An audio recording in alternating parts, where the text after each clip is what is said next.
కూటమి ప్రభుత్వం అధికారంలోకి వచ్చినాక ఆంధ్రప్రదేశ్లోని రోడ్లన్నిటినీ కూడా పునర్నిర్మాణం చేపట్టే పనుల్ని యుద్ధ ప్రాతిపదికన కూడా చేపడుతూ వస్తున్నారు. చాలా వరకు కూడా గుంతలమయమైనటువంటి రోడ్లు ఏపీలో చాలా ప్రాంతాలలో ఉన్నాయి. ఆ గుంతలమయమైనటువంటి రోడ్లలో వాహనదారులు చాలా ఇబ్బంది పడుతున్న పరిస్థితి కూడా గతంలో మనం చూసాము.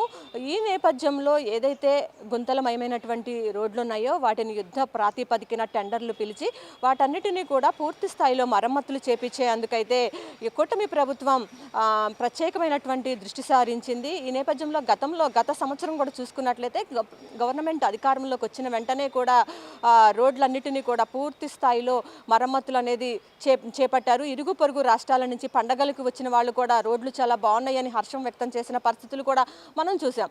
అయితే ఈ సంవత్సరం మరి కొన్ని రోజుల్లోనే సంక్రాంతి పర్వదినం రానుంది. సంక్రాంతి పర్వదినంలో ఎక్కువగా చూసుకున్నట్టయితే ఇటు కృష్ణా ఉభయ గోదావరి జిల్లాలలోనే ఎక్కువగా సందర్శకులు అంతా కూడా వస్తూ ఉంటారు. ఎందుకంటే ఇటు ఎడ్ల పందాలని, కోడి పందాలని మొత్తం కూడా సంక్రాంతి అంటేనే ఎక్కువగా ఉభయ గోదావరి జిల్లాలు, కృష్ణా జిల్లాలోనే ఎక్కువగా జరుపుకుంటారు. కాబట్టి ఇతర తెలుగు రాష్ట్రాలు ఇటు తెలంగాణ రాష్ట్ర, కర్ణాటక నుంచి కూడా పెద్ద సంఖ్యలో కూడా ఇక్కడికి చుట్టాలు, బంధువులు, కొత్త అల్లుళ్ళు వాళ్ళందరూ కూడా రావటం, సరదాగా గడపటం అనేది మనం సంక్రాంతి పర్వదినంలో మనం చూస్తూ ఉంటాము. ఈ నేపథ్యంలో రోడ్లు ఎక్కడికక్కడ కూడా ఈ 3 జిల్లాలు ముఖ్యంగా చూసుకున్నట్టయితే కృష్ణా ఉభయ గోదావరి జిల్లాలో 10,000 కిలోమీటర్లకు పైగా కూడా R&B కింద రోడ్లు అనేది ఉన్నాయి. ఈ రోడ్లలో ఎక్కడ కూడా గుంతలు లేకోకుండా యుద్ధ ప్రాతిపదికన చర్యలు చేపట్టి మొత్తం కూడా అత్యంత సుందరమైనటువంటి రోడ్లుగా మార్చాలని చెప్పి ఇప్పటికే ఆ శాఖ మంత్రి జనార్దన్ కూడా ఒక R&B అధికారులకు సూచనలు చేయటం జరిగింది. మొత్తం చూసుకున్నట్లయితే ఈ జనవరి 10వ తేదీ కల్లా కూడా మొత్తం రోడ్లన్నింటిని మరమ్మతులు చేయాలి.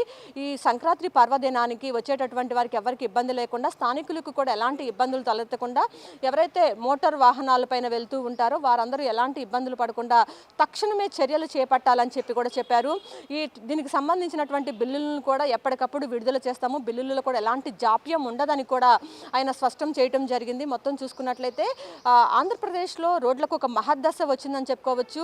యుద్ధ ప్రాతిపదికన రోడ్లన్నీ మరమ్మతులు చేసి ఎక్కడా కూడా గుంతలు లేకుండా అత్యంత సుందరంగా రోడ్లను తీర్చిదిద్దేందుకు కూటమి ప్రభుత్వం పెద్ద ఎత్తున ప్రణాళికలు అనేది సిద్ధం చేస్తూ వస్తోంది. ఇది ఇక్కడ ఉన్న పరిస్థితి. కెమెరా పర్సన్ రాంబాబుతో లక్ష్మి, 1 ఇండియా న్యూస్ తెలుగు, విజయవాడ.